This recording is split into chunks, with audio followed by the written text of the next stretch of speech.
الذين إذا أصابتهم مصيبة قالوا إنا لله وإنا إليه راجعون أولئك عليهم صلوات من ربهم ورحمة وأولئك هم المهتدون إن الصفا والمروة من شعائر الله فمن حج البيت أو اعتمر فلا جناح عليه أن يطوف بهما ومن تطوع خيرا فإن الله شاكر عليم.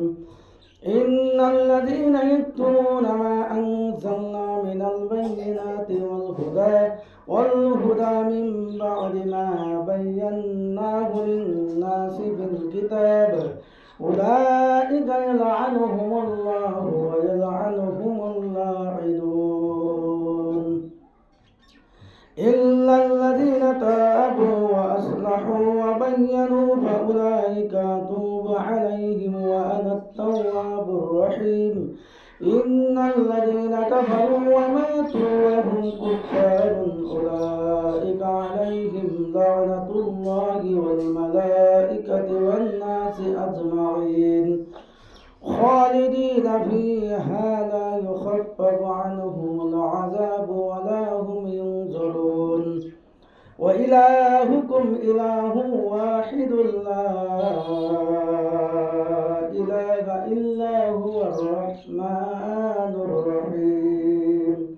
صدق الله العظيم.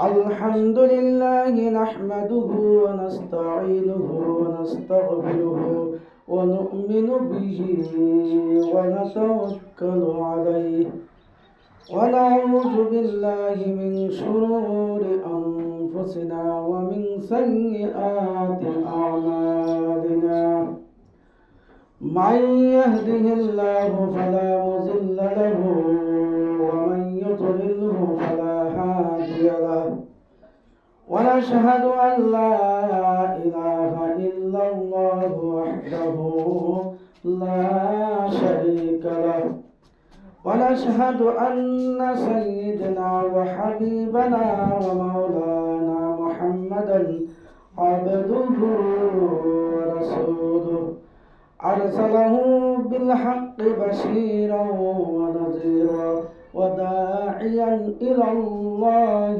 بإذنه وسراجا منيرا. وقد قال الله تعالى في كلامه المجيد والفرقانه الحميد أعوذ بالله من الشيطان الرجيم بسم الله الرحمن الرحيم فمن يعمل مثقال ذرة شرا يره ومن يعمل مثقال ذرة خيرا يره. وقال الله تعالى وقال النبي صلى الله عليه وسلم طلب العلم فريضة على كل مسلم ومسلمة أو كما قال عليه الصلاة والسلام. إن الله وملائكته يصلون على النبي يا أيها الذين آمنوا صلوا عليه وسلموا تسليما. شباب بدر اللهم صل على سيدنا مولانا محمد وعلى آل سيدنا مولانا محمد। একদিন তোমার ডাক আসিবে এই দুনিয়া সারিতে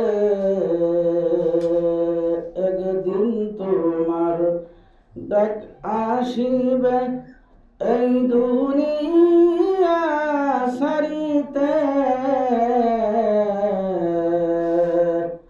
আপন পোশাক খুলে খুলে, আদরের পোশাক খুলে খুলে, সাদা কাফন পরিতে। আল্লাহুম্মা সাল্লি আলা সাইয়্যিদিনা মাওলানা মুহাম্মদ ওয়া আলা আলি সাইয়্যিদিনা মাওলানা মুহাম্মদ। লা ইলাহা ইল্লাল্লাহ, লা ইলাহা ইল্লাল্লাহ। জাকারিয়া নবী জিকির করিতেন করাতের নিশে পড়িয়া, ইউনুস নবী জিকির করিতেন মাছের পেটে পড়িয়া, ইব্রাহিম নবী জিকির করিতেন আগুনের চৌকায় পড়িয়া।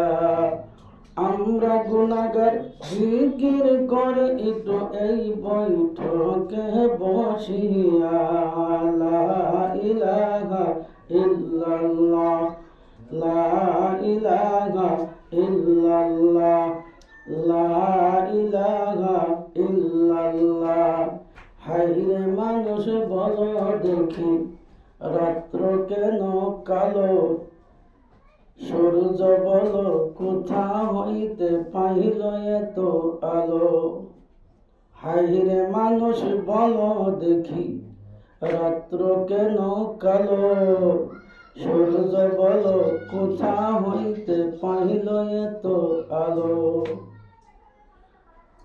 ফুলগুলি নানা রঙের কিভাবেতে হয়, পাতগুলো সবুজ রঙের ফুলের মতো নয়। তেঁতুল কেন অতই শুকা, মরিচ কেন ঝাল? কারো হুকুমে ভাদর মাসে পাকে গাছের তাল গো, পাকে গাছের তাল। তেঁতুল কেন অতই শুকা, মরিচ কেন ঝাল? কারো হুকুমে ভাদর মাসে পাকে গাছের তাল গো, পাকে গাছের তাল। ডিমগুলি একই রঙের, পার্থক্য নাই মোটে। ডিমগুলি সাদা রঙের, পার্থক্য নাই মোটে। সাদা কালা বাচ্চাগুলি কার হুকুমে ফুটে? সাদা কালা বাচ্চাগুলি কার হুকুমে ফুটে? লক্ষ কোটি মানুষ দেখো এই পৃথিবীর অঙ্গে, হাতের লেখা মুখের চেহারা মিলে না কারো সঙ্গে। লক্ষ কোটি মানুষ দেখো এই পৃথিবীর অঙ্গে, হাতের লেখা মুখের চেহারা মিলে না কারো সঙ্গে। আর মিলে না কলমের সহি, বুড়া আঙুলের টিপ। সব কিছুরই মালিক আল্লাহ, এটাই হইল ঠিক। সব কিছুরই মালিক আল্লাহ, এটাই হইল ঠিক। সম্মানিত মা এবং বোন, আশা করি আপনারা সকলে ভালো আছেন। আল্লাহ পাক সবাইকে ইনশাআল্লাহ ভালো রাখুক, সুস্থ রাখুক,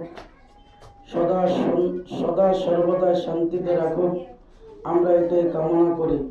মা বোনেরা আমার, সময় কিছু লেট হয়ে গেছে, আপনারা আসতে দেরি করতেছেন।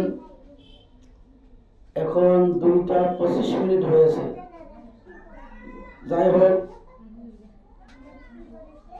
যাই কয়েকজন মা বোন আসিয়াছেন, ধৈর্য সহকারে বসেন, মনোযোগ দিয়া, জ্ঞান দেওয়া, অন্তর দেওয়া কথাগুলি শুনবেন।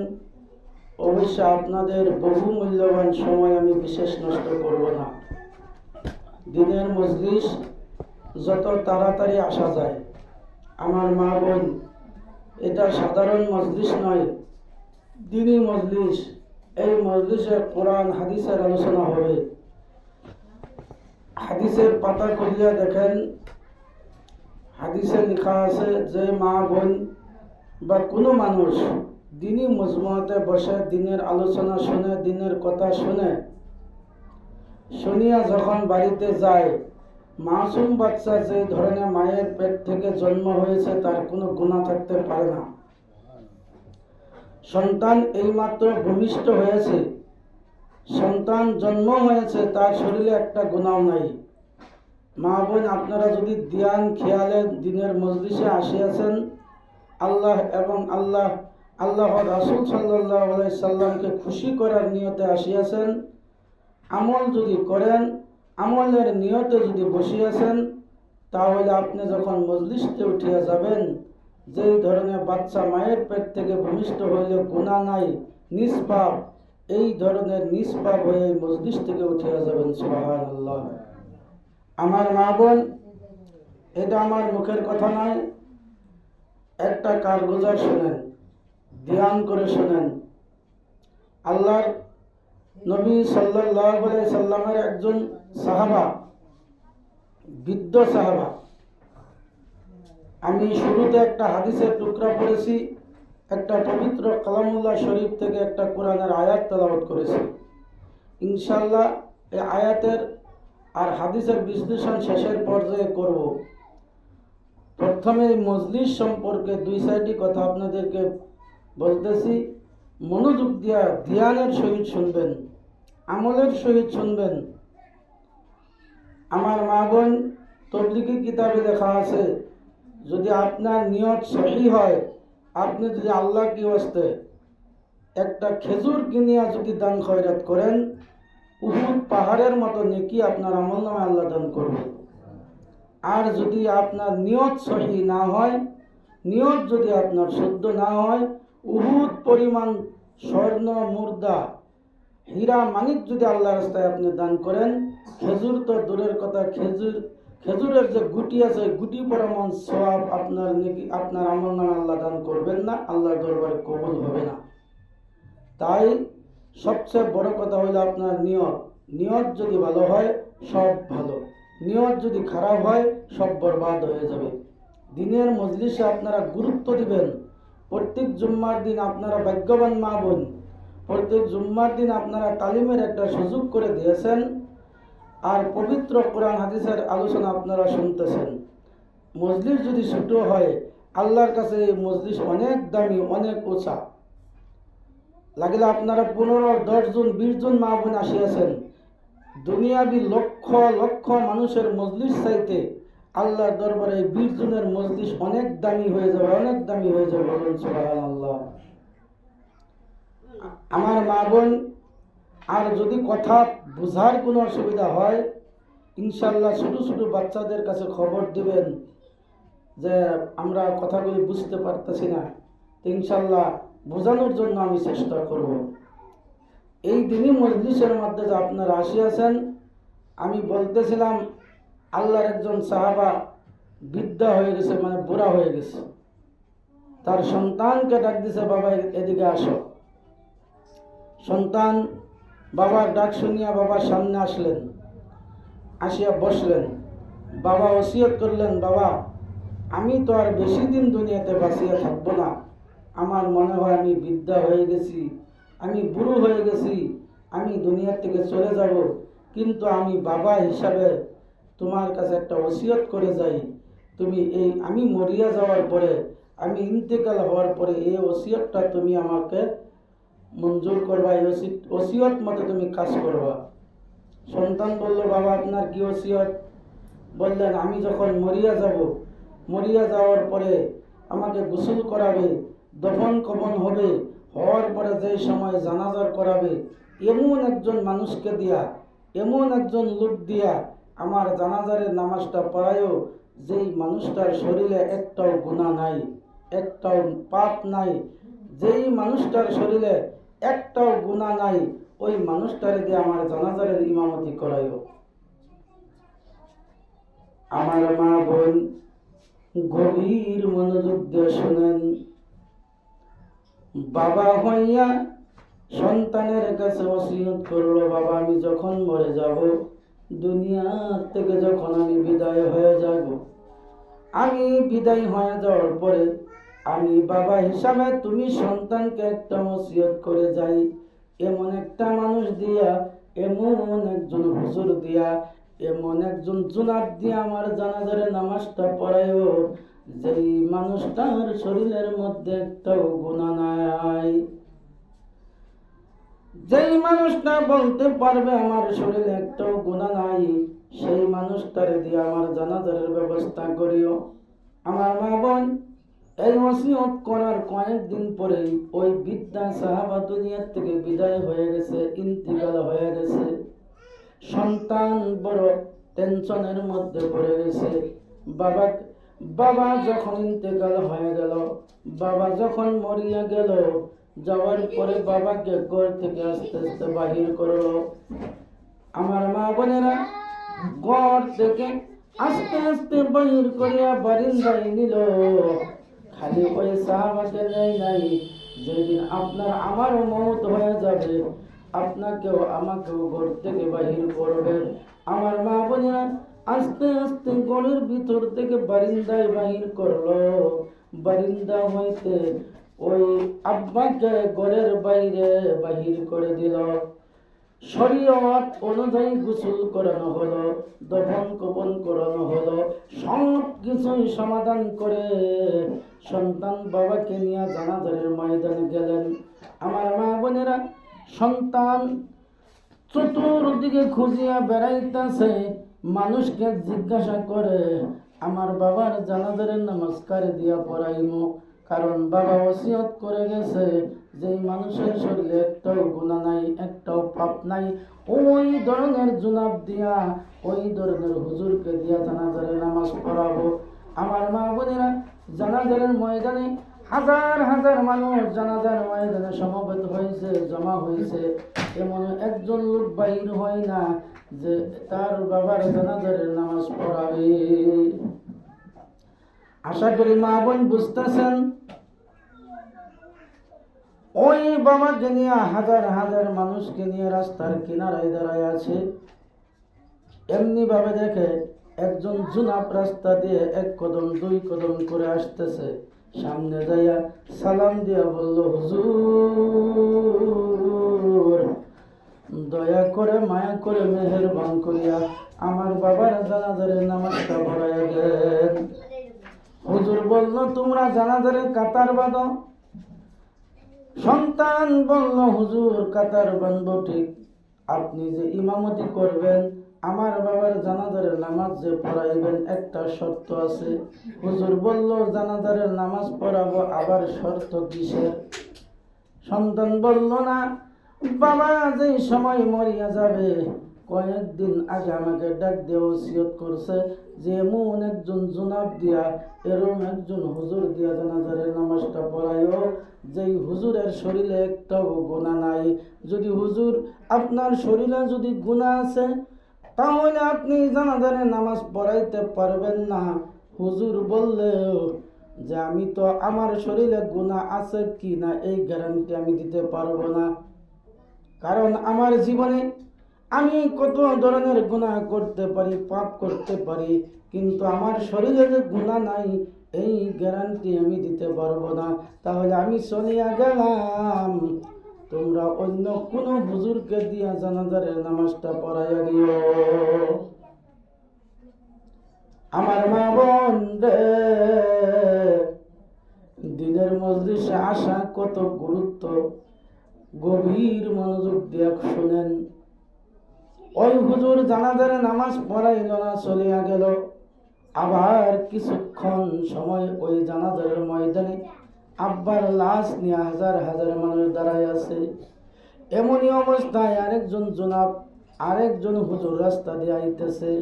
সামনে দাঁড়াইয়া সন্তান সালাম দিয়া বলল, হুজুর দয়া করে আমার আব্বার জানাজার নামাজটা পড়াইয়া দিন।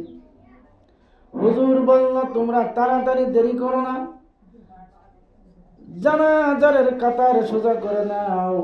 সন্তান বলল, হুজুর জানাজারের নামাজ যে পড়াবেন, তাতে একটা শর্ত আছে। হুজুর বলল, কিসের আবার শর্ত? জানাজারে নামাজ পড়াইব আর দুনিয়ার থেকে বিদায় করে দিব, কিসের শর্ত আবার মানতে হবে? সন্তান বলল, হুজুর আমার আব্বা যে সময় মরে যাবে, ইন্তেকাল করবে, কয়েকদিন আগে আমি সন্তানকে ডাক দিয়ে বলছে যে হুজুরের শরীরে একটা গুনাহ নাই, যে হুজুরের শরীরে একটা পাপ নাই, ওই হুজুরকে দিয়া জানাজার নামাজটা পড়ায়ও। ও হুজুর, আপনার শরীরে যদি একটা গুনাহ নাই, আপনার শরীরে যদি একটাও গুনাহ নাই, আপনি জানাজার ইমামতি করতে পারবেন। হুজুর বলল, সন্তান রে, আমি তো এমন গ্যারান্টি দিতে পারবো না যে আমার শরীরে একটাও গুনাহ নাই।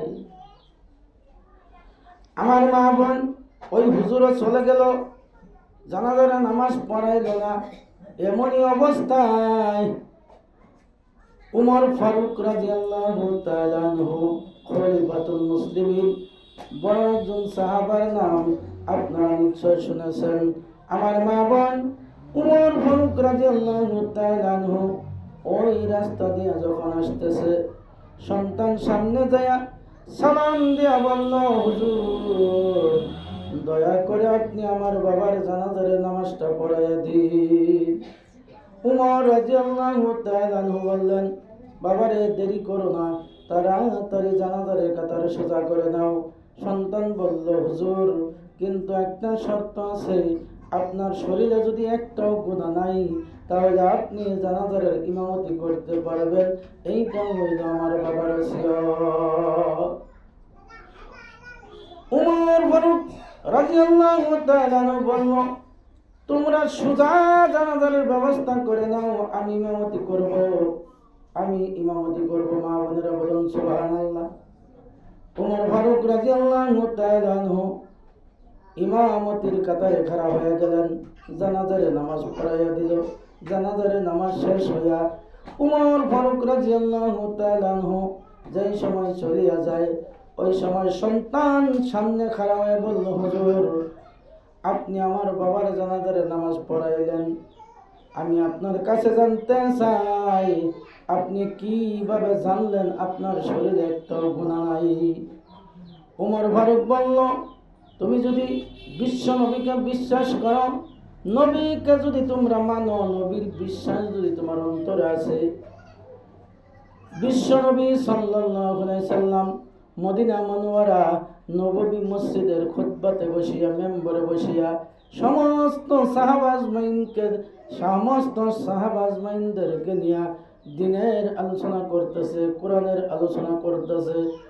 নবী আমার বলছে, কোন বান্দা যদি দিনের মজলিস থেকে উঠে যায়, দিনের মজমুয়া থেকে উঠিয়া বাড়ির দিকে যায় বা অন্য কোনো দিকে যায়, তাহলে ওই বান্দার শরীরে একটাও গুনাহ থাকতে পারে না। ও সন্তান রে, এই মাত্র আমি ওই দিনই মজমুয়া থেকে উঠে আসতেছি, আমার বিশ্বাস আমার সমস্ত গুনাহ মাফ হয়ে গেছে, আমি উমরের শরীরে একটাও গুনাহ নাই, সেই বিশ্বাস করে আমি তোমার বাবার জানাজারে নামাজ পড়াইয়া দিছি। একটু আমার মা বোন, দিনের মজলিসে বসলে আপনি যখন নিয়ত ভালোভাবে বসবেন, আল্লাহ রাসূলকে খুশি করার নিয়তে আপনি মজলিসে বসবেন, ইনশাআল্লাহ আপনি মজলিস থেকে উঠিয়া যাওয়ার সময় মাসুম বাচ্চার মতো হয়ে যাবেন, আপনার শরীরে একটাও গুনাহ থাকবে না। আমার মা বোন, আমি শুরুতে একটা পবিত্র কোরআনের আয়াত তেলাওয়াত করেছিলাম। আল্লাহ কোরআনে বলছে, ফামান ইয়া'মাল মিসকালা যাররাতিন শাররান ইয়ারা ওয়া মান ইয়া'মাল মিসকালা যাররাতিন খায়রান ইয়ারা। আশা করি আপনারা এই আয়াতটা সকলেই কম বেশি জানেন। আমাদের নবী, আপনাদের নবী, নববী মসজিদের খুতবায় বসিয়া যে সময় আয়াতটা সাহাবাদের সামনে পড়তেন, আমরা তো এই আয়াতটারে সাধারণ মনে করি, কিন্তু নবী যখন এই পবিত্র কোরআনের আয়াতটা তেলাওয়াত করতেন, সাহাবাদের রং নীল হয়ে যাইত, লাল হয়ে যাইত। ছোট্ট একটা কোরআনের আয়াত যেই দিন নবী আমার নববী মসজিদের মধ্যে বসে বসে তেলাওয়াত করতেন, সাহাবারা ভয়ে ডরে ছুটে, সাহাবাগর রং বদলিয়া যাইত, লীল হয়ে যাইত, লাল হয়ে যাইত। তার মানে আমার মা বোন, আল্লাহ এত সুন্দর করে কোরআন শরীফের মধ্যে বলছে, ফামান ইয়ামাল মিসকালা যাররাতিন শাররান ইয়ারা। আপনি দুনিয়ায় থাকিয়া যাররা পরিমাণ, যে মতন শস্যের দানা, যাররা পরিমাণ যদি আপনি খারাপ কাজ করেন, যদি সামান্য পরিমাণ খারাপ কাজ করেন, আল্লাহর নাফরমানি করেন, তাহলে আমার মা বোনেরা, এই সামান্য খারাপ কাম করার কারণেও আল্লাহ আপনাকে শাস্তি দিবেই দিবে।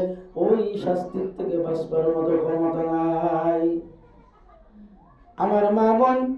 আর যদি আপনি দুনিয়ায় দেখিয়া যাররা পরিমাণ নেকির কাজ করেন, ভালো কাজ করেন, আমল যদি ভালো করেন, তাহলে আল্লাহ রাব্বুল আলামিন আপনাকে ওই সামান্য ভালো কামের বিনিময়ে আল্লাহ রাব্বুল আলামিন আপনাকে দান করবে, কোনো সন্দেহ নাই আমার মা বোন। শুরুতে একটা হাদিসের টুকরা তেলাওয়াত করেছিলাম, তলাবুল ইলমি ফরিজাতুন আলা কুল্লি মুসলিমিন ওয়া মুসলিমা। আল্লাহর নবীর হাদিস। আল্লাহর নবী বলছে, ইলম শিক্ষা করা, ইলমে দিন শিক্ষা করা প্রত্যেক নারী এবং পুরুষের উপর আল্লাহ ফরজ করে দিয়েছে।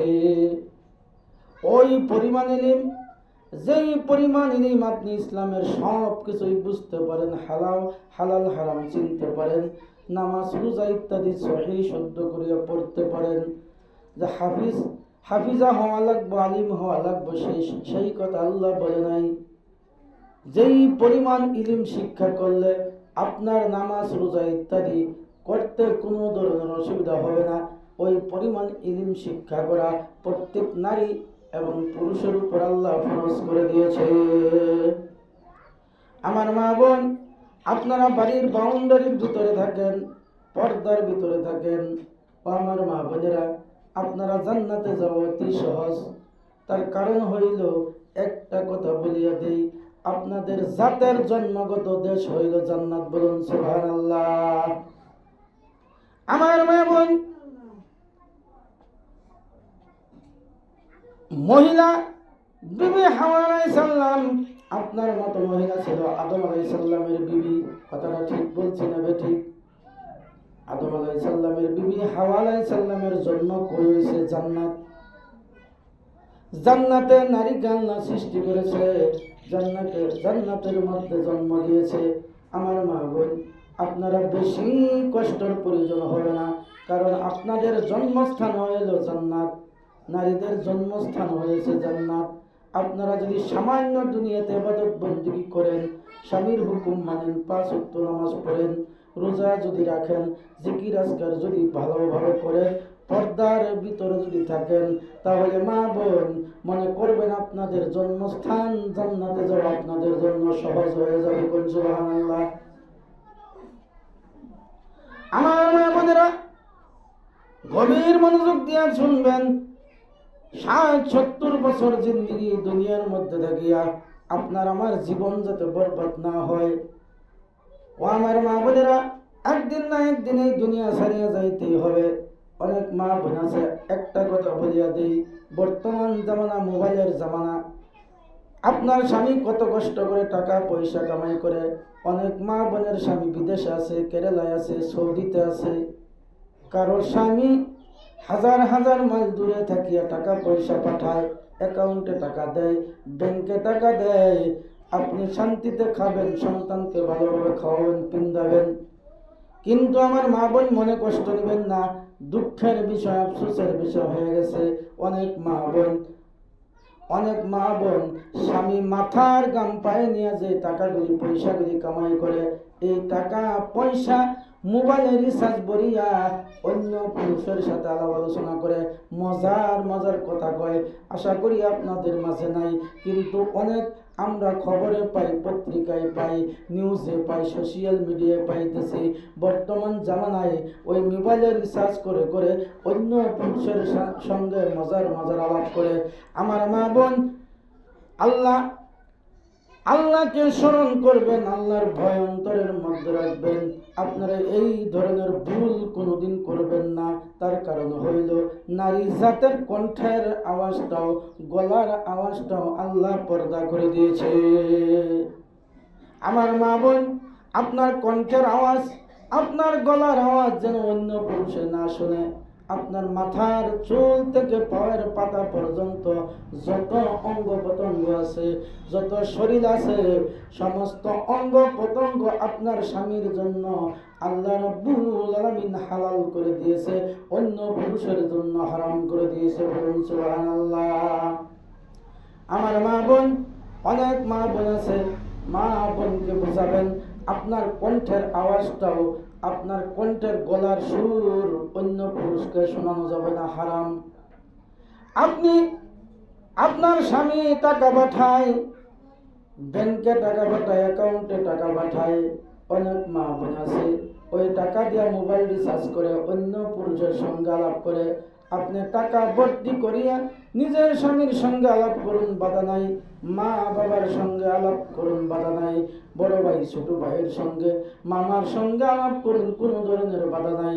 কিন্তু আপনার স্বামীর বিনা অনুমতিতে, অনুমতি ছাড়া, স্বামীর পারমিশন ছাড়া আপনি যে অন্য পুরুষের সঙ্গে মোবাইলে কথা বলবেন, ওই কথা কিয়ামতের দিন আপনি যে আপনার স্বামীর হুকুম ছাড়া অন্য পুরুষের সঙ্গে আলাপ আলোচনা করলেন, আপনার কণ্ঠের আওয়াজটা শোনাইলেন, আপনার কথাগুলি অন্য পুরুষকে শোনাইলেন, ও আমার মা বোনেরা, এই ধরনের মা বোন যদি আপনারা আছেন, খালি অন্তরে তওবা করুন, জীবনের জন্য ছাড়িয়া দিন। কারণ আপনার স্বামীর কামাই দিয়া মোবাইলে রিচার্জ করিয়া অন্য পুরুষের সঙ্গে কথাবার্তা বলা আল্লাহ হারাম করে দিয়েছে। আমার মা বোন, হ্যাঁ, যদি আপনার স্বামী অনুমতি দেয় আপনি আলাপ আলোচনা করতে পারবেন। আর যদি আপনার স্বামী অনুমতি দিল না, পারমিশন দিল না, তাহলে অন্য পুরুষের সঙ্গে ওই আপনার স্বামীর টাকা কামাই করা পয়সা দিয়া মোবাইল রিচার্জ করিয়া অন্য পুরুষের সঙ্গে আপনি যদি কথাবার্তা বলুন, তাহলে আপনার নামটা দায়ুজের খাতায় লেখানো হয়ে যাবে। আর যদি আপনার নাম দায়ুজের খাতায় লিখিয়ে দেওয়া হয়, ও আমার মা বোনেরা, খোদার কসম, আপনাকে জান্নাতে নেওয়ার কারণে আমার নবী সুপারিশ করবে না। আর যদি নবী সুপারিশ না করে, নবী যদি আপনাকে জান্নাতে নেওয়ার কারণে সুপারিশ না করে, তাহলে আপনার মতো, আমার মতো তাম দুনিয়ার যত নারীরা আছে, কোনো একজন মানুষ জান্নাতে যাইতে ক্ষমতা হবে না। 50,000 বছর হাসরের ময়দানে এক জায়গার মধ্যে খাড়া হয়ে থাকতে হবে। আমার মা বোন, এই দুনিয়ার মতো নয়, 50,000 বছর এমন জায়গায় আপনার খাড়া হয়ে থাকতে হবে, জমিন হয়ে যাবে তামা, সূর্য আপনার মাথার উপরে আসিয়া পড়বে, আপনার মস্তক গলিয়া গলিয়া টপ টপ করে হাসরের ময়দান কারো হাঁটু পর্যন্ত হয়ে যাবে, কারো কোমর পর্যন্ত হয়ে যাবে, কারো নাভি পর্যন্ত হয়ে যাবে, কারো গলা পর্যন্ত হয়ে যাবে, কারো সাঁতার পর্যন্ত হয়ে যাবে। আমার মা বোন, এই 60-70 বছর জিন্দিগির কারণে এত সুখের জিন্দিগির চিন্তা করবেন না। যদি গরিব আছেন, আল্লাহ কি হস্তে যা খাওয়াইতেছে, যা আপনার স্বামী সামর্থ্য অনুযায়ী যা কামাই করে তাই খান, তাই পিনতেন, আল্লাহ শুকরিয়া আদায় করেন। কারণ আপনি যদি, আপনার স্বামী যদি গরিব, ভালো খাওয়াইতে পারে না, পিন্দাইতে পারে না, যা কিছুই পারে তার উপরে আপনি খুশি থাকবেন, সন্তুষ্ট থাকবেন। তার কারণটা হইল, আপনারা মা বোন গভীর মনোযোগ দিয়ে শোনেন। আপনি যদি আপনার স্বামীর সঙ্গে তর্ক করেন, স্বামীকে যদি বলেন যে আপনার কাজকর্ম আমার কিছুই ভালো লাগে না, কোনো কিচ্ছু আপনার কর্মগুলি আমি ভালো পাই না, এই ধরনের মন্তব্য যদি করেন, হাদিসের পাতাগুলি খুলিয়া দেখেন, 60 বছর ইবাদত বন্দেগী আপনার সব কিছুই বেকার হয়ে যাবে। আমার মা বোন, বর্তমান জামানায় ঠেলাওয়ালা হোক, রিক্সাওয়ালা হোক, তার চাইতে আরো যদি গরিব হয়, এমনও গরিব নাই যে একদিন খাইছে 2 দিন খাইতে পারে না। এমন গরিব একজন বিশ্রায়া তালাশ করে ভাই করতে দিতে পারবেন না রে মা বোনের আমার। যদিও আপনার স্বামী গরিব, তাহলে কমপক্ষে 2 বেলা আশা করি সকলেই এমন একটা দিন নাই যে আপনারা সারাদিন উপবাস রয়েছেন। আমার মা বোনেরা, ও আমার মা বোনেরা, কি ভাষা দিয়ে আপনাদেরকে বোঝাইয়া যাই। আপনারা জানেন বিশ্ব নবীর কলিজার টুকরা, একমাত্র কলিজার টুকরা বিবি ফাতিমা। এই ফাতিমা তো হুজুর পাক সাল্লাল্লাহু আলাইহি সাল্লামের কলিজার টুকরা বিবি ফাতিমা। নাম সকলেই জানেন, সকলেই শুনছেন। আমার মা বোন, এই বিবি ফাতিমা যদি ইচ্ছা করত, আব্বাকে যদি ডাক দিয়ে বলতো, আব্বা যান, আপনি আখিরি নবী, আপনি সর্বশ্রেষ্ঠ নবী, আপনি যদি দোয়া করে দেন, আল্লাহ আমাকে অনেক ধনী বানিয়ে দিবে, আমি অনেক ধনী হয়ে যাব। যদি মা বোন বিবি ফাতেমায় নবীকে এই কথা বলতেন, তাহলে বিশ্ব নবী যদি দোয়া করতেন, তাহলে বিবি ফাতেমা এমন ধনী হয়ে যাইত, আরবের ময়দানে বিবি ফাতেমার মতো কেউ ধনী হইত না। আমার মা বোন, গভীর মনোযোগ দিয়ে শুনেন। বিশ্ব নবীর কলিজার টুকরা বিবি ফাতেমা যে সময় বিবাহের বয়স হয়েছে, আল্লাহর নবী, 2 জাহানের বাদশা নবী সাল্লাল্লাহু আলাইহি সাল্লাম যদি ইচ্ছা করত, বিশাল ধনী মানুষের বাড়িতে বিবাহ দিতে পারত। কিন্তু নবী আমার বিবি ফাতেমা ধনী হওয়াটা নবী ইচ্ছা করে নাই। হযরত আলী রাদিয়াল্লাহু তাআলা আনহু একজন গরিব সাহাবাকে বাছাই করে, গরিব সাহাবাকে পছন্দ করে নবী আমার বিবি ফাতেমাকে বিবাহ দিয়ে দিলেন। বলুন সুবহানাল্লাহ। আমার মা বোন, কি ভাষা দিয়ে আপনাদেরকে বোঝাইয়া যায়। এমন গরিব বিবি ফাতিমা, বিবি ফাতেমা এত গরিব একজন স্বামীর সংসার করে, জীবনে কোনোদিন নামাজ কাজা করে নাই, জীবনে কোনোদিন রোজা কাজা করে নাই। এমনকি বিবি ফাতেমার জিন্দেগির মধ্যে একটাও মিথ্যা কথা মুখ দিয়ে বাইর করে নাই। বলুন সুবহানাল্লাহ। আমার মা বোন এত কষ্ট করেছে আলীর সংসার করে। আলী রাদিয়াল্লাহু তাআলা আনহু বিবি ফাতেমার কলিজার টুকরা দরের স্বামী, সময় মতন কাপড় চোপড় কিনিয়ে দিতে পারে নাই, খানা খোরাক দিতে পারে নাই, কোনো কিছু ভালোভাবে। আলী রাদিয়াল্লাহু তাআলা এত গরিব, কোনো সময় মনের মতো কোনো কিছু বিবি ফাতেমাকে দিতে পারে নাই।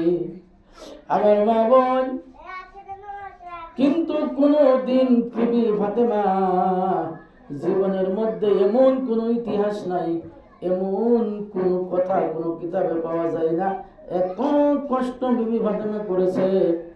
কোনোদিন সকালে খাইলে বিকালে খাইতে পারে নাই। 3 দিন পার হয়ে গেছে, খেজুর খায়া নসিবে একটা দানাও মিলে নাই, ভাত মিলে নাই। আমার মা বোন, 1 সপ্তাহ পর হয়ে গেছে, বিবি ফাতেমার নসিবে ভাত মিলছে না।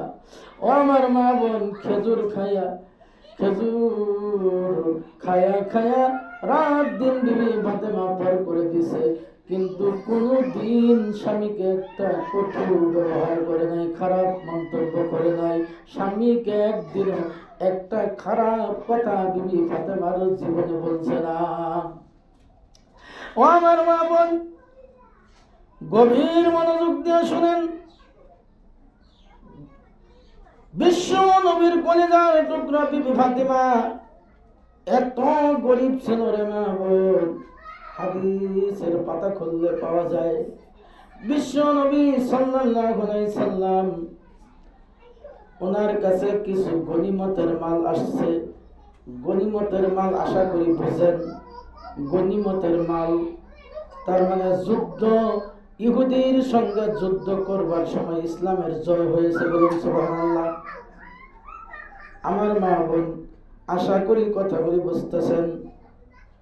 গনিমতের মাল ওইটাকে বলা হয় যে যুদ্ধের ময়দানে মুসলমানের জয় হয়েছে, মুসলমানের নিশানা উড়ে গেছে, কাফিররা যুদ্ধ থেকে পলায়ন করছে, কাফিররা ইহুদিরা যুদ্ধের ময়দান থেকে পলায়ন করেছে, পলায়ন করার সময় যেই সামানগুলি রাখিয়া পলাইছে, যেই সামানগুলি থুইয়া, যেই সামানগুলি ছাড়িয়া পলায়ন করছে, ডাল তরোয়াল চাউল ডাল যা কিছু আছে সব কিছুকেই গনিমতের মাল বলা হয়।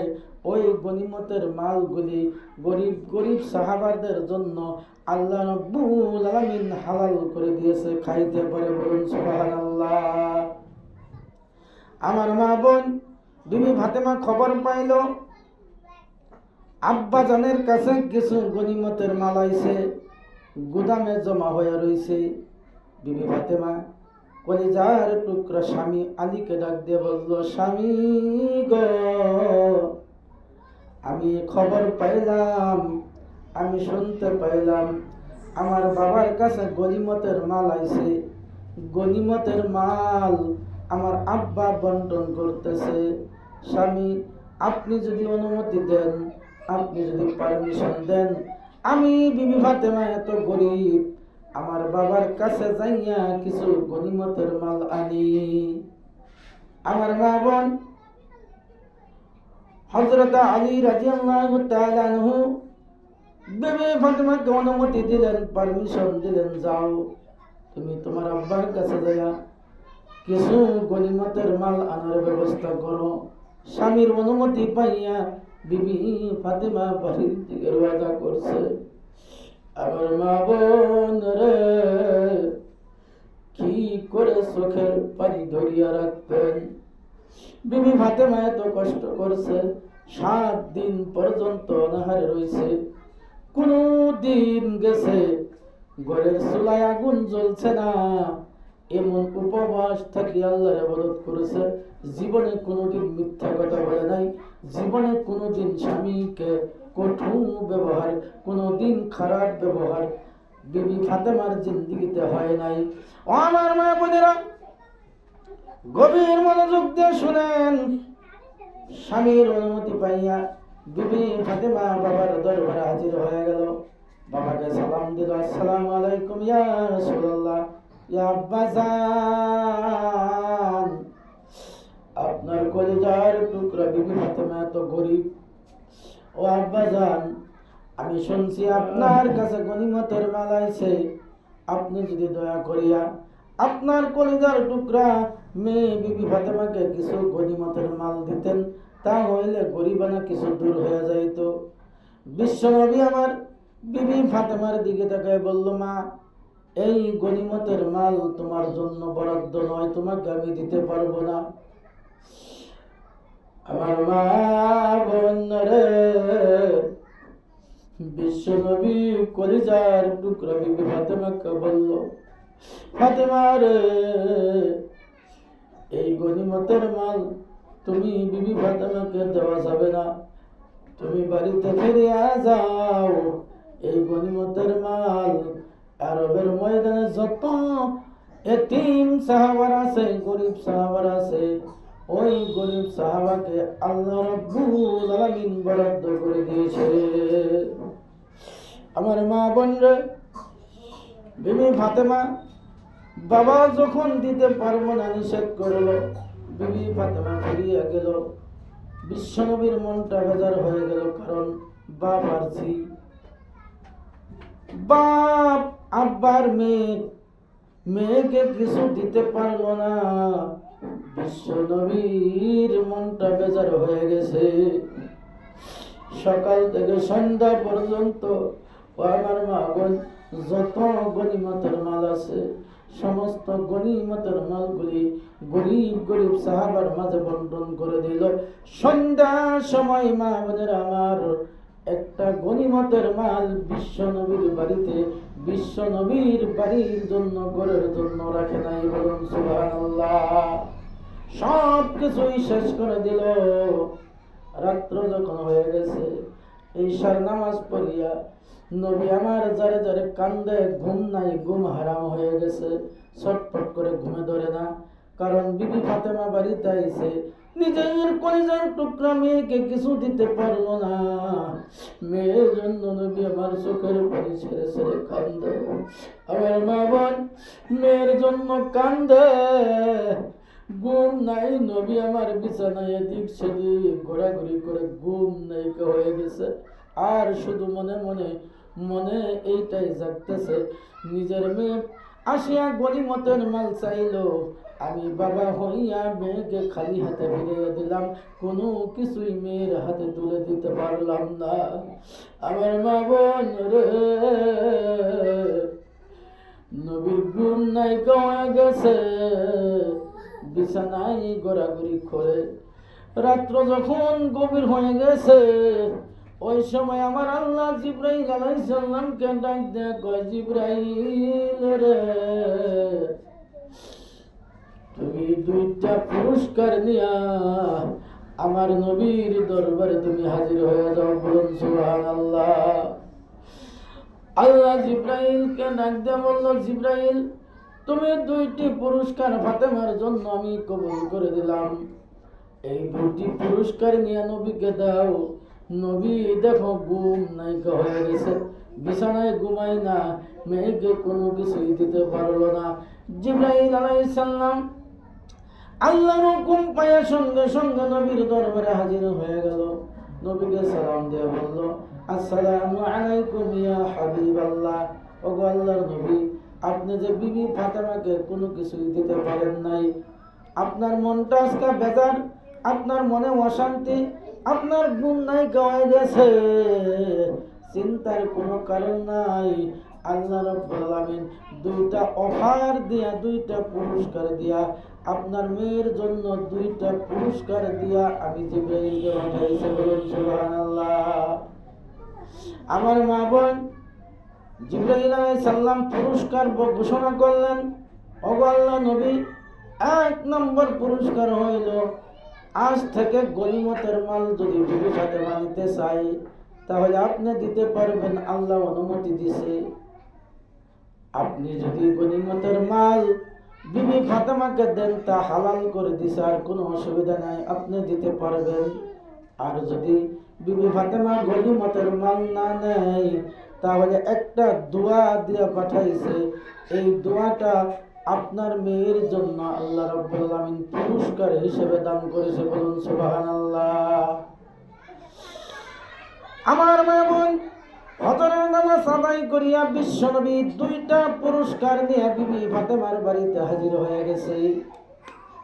যে সময় নবী আমার বিবি ফাতেমার বাড়ির সামনে হাজির, হযরতে আলী রাদিয়াল্লাহু তাআলা আনহু, হযরতে বিবি ফাতেমা রাদিয়াল্লাহু তাআলা আনহু আব্বাজানের আগমন দেখিয়া দরজা খুলে দিলেন। ঘরের দরজা খুলিয়া আমার মা বোন রে, নবী আমার ঘরের ভিতরে ঢুকিয়ে দেখলো যে এমন একটা খেজুরের পাতার বিছানা, বিবি ফাতেমা এবং আলী রাত্র শয়ন করে।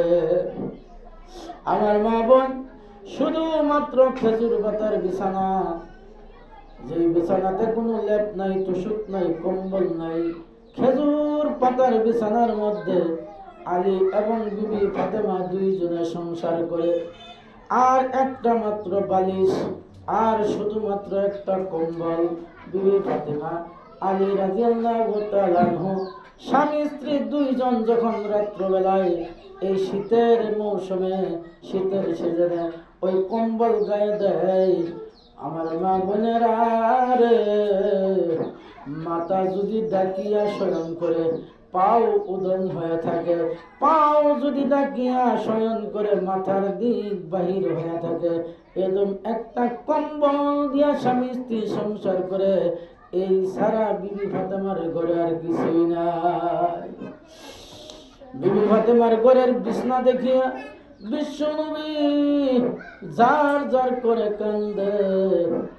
আর বিবি ফাতেমাকে লক্ষ্য করে বলল, বিবি ফাতেমা রে, তুমি কালকে আমার বাড়িতে গেলা গনিমতের মাল আনবার কারণে, আমি বাবা হইয়া তোমাকে কিছুই দিতে পারলাম না, কিন্তু আল্লাহ রাব্বুল আলামিন জিবরাইল আলাইহিস সালামকে 2টা পুরস্কার দিয়া পাঠাইছে।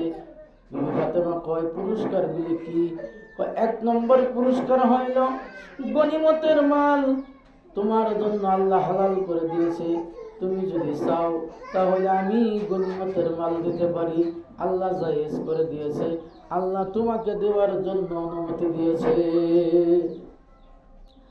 আর যদি তুমি গনিমতের মাল না চাও, তাহলে আল্লাহ রাব্বুল আলামিন তোমাকে একটা দোয়া দিছে, ওই দোয়াটা নিবা না গনিমতের মাল নিবা? বিবি ফাতেমা বলল, আব্বাজান, যদি গনিমতের মাল গরিব গরিব মানুষের কারণে আল্লাহ বরাদ্দ করেছে, তাহলে আমার গনিমতের মালের প্রয়োজন নাই। মা বোনেরা বলুন সুবহানাল্লাহ। আমার গনিমতের মালের দরকার নাই। আল্লাহ যদি খুশি থাকে যেই দোয়াটা দিছে, ওই দোয়াটা আমাকে দিয়ে আপনি চলিয়া যান। আমার মা বোন, বিশ্ব নবী সাল্লাল্লাহু আলাইহি সাল্লাম বিবি ফাতেমার কলিজা কথা শুনিয়া কলিজা ঠান্ডা হয়ে গেল। বিশ্ব নবীর কলিজা ঠান্ডা হয়ে গেছে। বিশ্ব নবী বলল, বিবি ফাতেমারে, আল্লাহ তোমাকে এই দোয়াটা দিছে, তুমি প্রত্যেক দিন ঈশার নামাজ আদায় করিয়া তুমি যখন বিছানায় শয়ন করবা, বিছনাতে ঘুমাইতে যাইবা, ওই বিছানায় শয়ন করে তুমি পশ্চিম দিকে কিবলা মুখ করিয়া, পশ্চিম দিকে তোমার মুখটা করিয়া তুমি 33 বার সুবহানাল্লাহ, 33 বার আলহামদুলিল্লাহ আর 34 বার আল্লাহু আকবার পড়িও। আল্লাহর কসম, তোমার বাড়িতে আর কোনো দিন অভাব হবে না। বলুন সুবহানাল্লাহ। আমার মা বোন, বিবি ফাতেমা বলল, আব্বাজান, তাই আমি মঞ্জুর করে নিলাম। আমার গনিমতের মালের প্রয়োজন নাই, আমার গনিমতের মালের দরকার নাই। আল্লাহ যে দোয়াটি দিয়েছে, আমি ওয়াদা করলাম, আমি কথা দিলাম, আমি বিবি ফাতেমায় কথা দিলাম যে আমি প্রত্যেক দিন বিছানায় শয়ন করার সময় 33 বার সুবহানাল্লাহ, 33 বার আলহামদুলিল্লাহ আর 34 বার আল্লাহু আকবার, এই আমলটা আমি বিবি ফাতেমা একদিনও মিস করব না। প্রত্যেক দিন এই আমল করে বিছানায় শয়ন করব।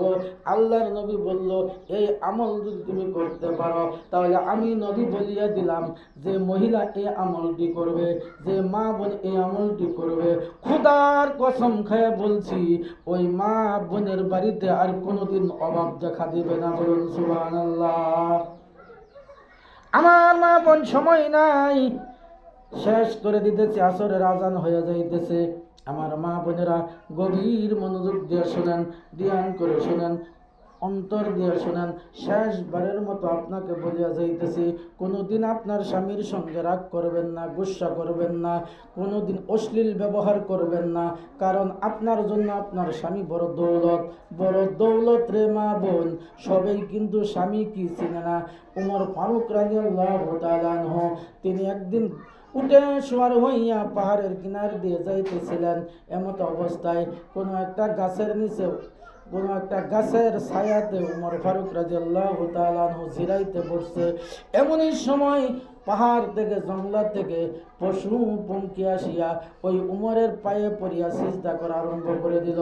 ওই সময় উমর ফারুক বললেন, ও জঙ্গলের পশুরা রে, ও জঙ্গলের পশুরা, আমাকে আল্লাহ সিজদা করা বলে নাই, আমাকে সিজদা করিও না। সিজদা করার মালিক হইল একমাত্র আল্লাহ, আল্লাহকে ছাড়া কাউকে সিজদা করা যায় না। উমর ফারুক বলল, যদি আল্লাহর ছাড়া কারো যদি সিজদা করা যাইতো, তাহলে আল্লাহ প্রত্যেকজন নারীকে, প্রত্যেকজন মহিলাকে হুকুম করত যে তোমরা তোমাদের স্বামীকে সিজদা করো।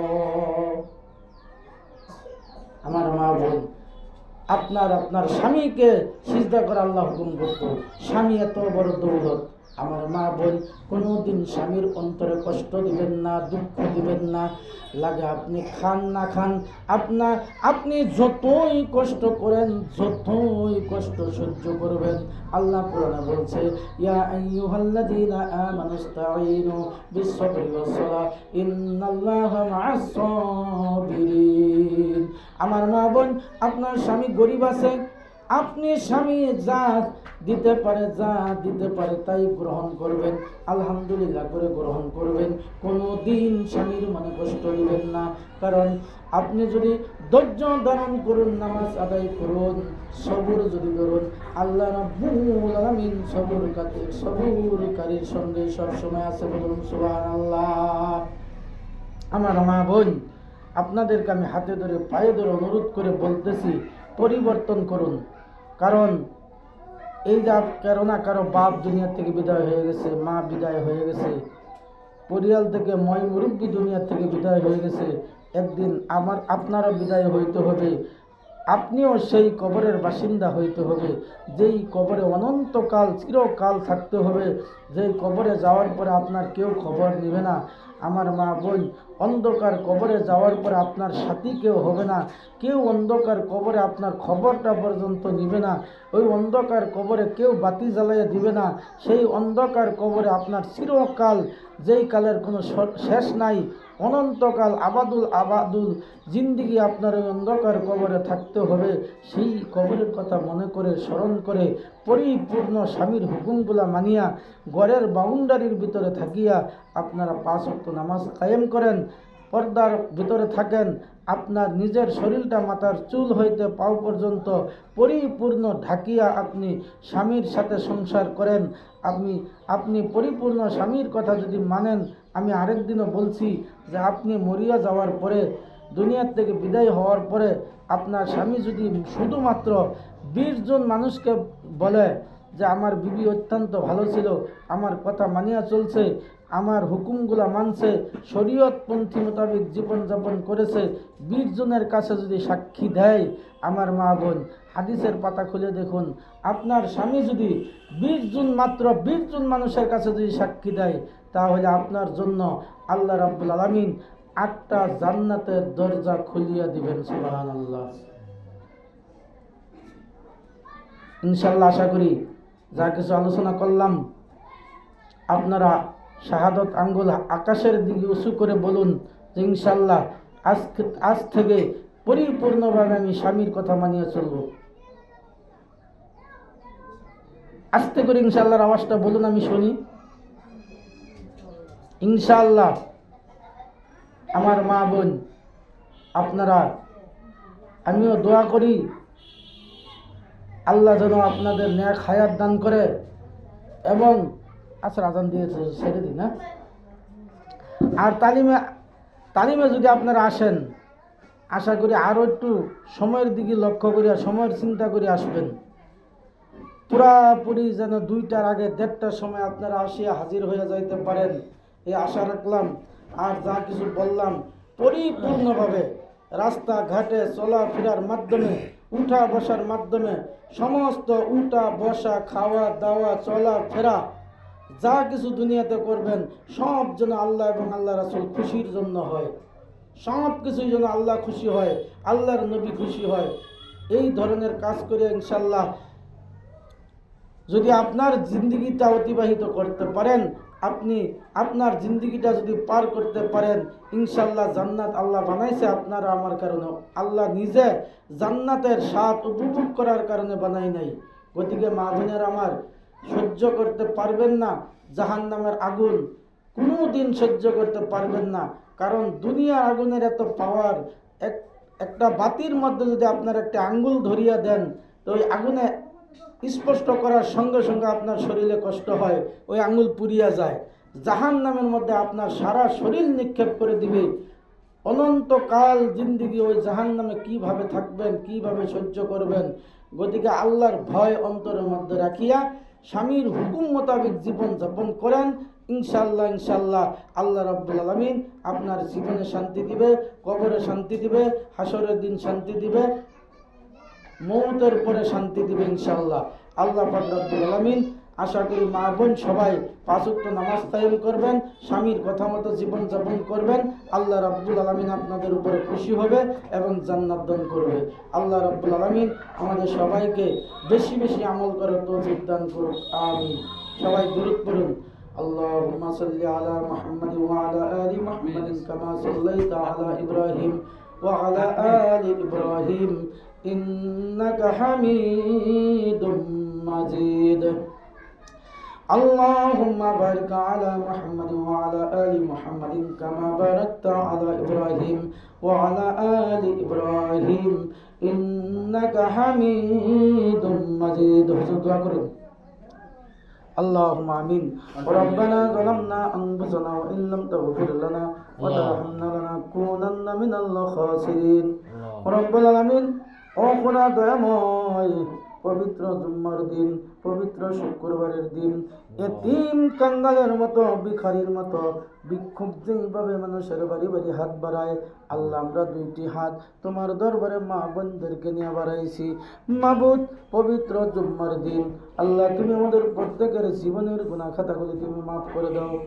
রব্বুল আলামিন, আল্লাহ যেই বৈঠক আলোচনা করলাম, আল্লাহ তুমি প্রত্যেকটা কথা আমাদের সবাইকে, মা বোন সবাইকে আমলের তৌফিক দান করে দাও। রব্বুল আলামিন, মা বোনেরা প্রত্যেক সপ্তাহ পবিত্র শুক্রবার দিনটা বাঁচিয়ে নিছে গো আল্লাহ। আল্লাহ প্রত্যেক শুক্রবারের দিন কোরআন হাদিসের আলোচনা শোনার জন্য সমস্ত কাজকর্ম সকল কিছু ছাড়িয়ে আল্লাহ এই বৈঠকের মধ্যে আসিয়া পাগলের মতো আল্লাহ ধ্যান দিয়া, খেয়াল দিয়া, মনোযোগ দিয়া প্রত্যেকটা কোরআন হাদিসের কথাগুলি মা বোনেরা শুনতেছে। আল্লাহ তুমি সবাইকে আমল করার তৌফিক দান করে দাও।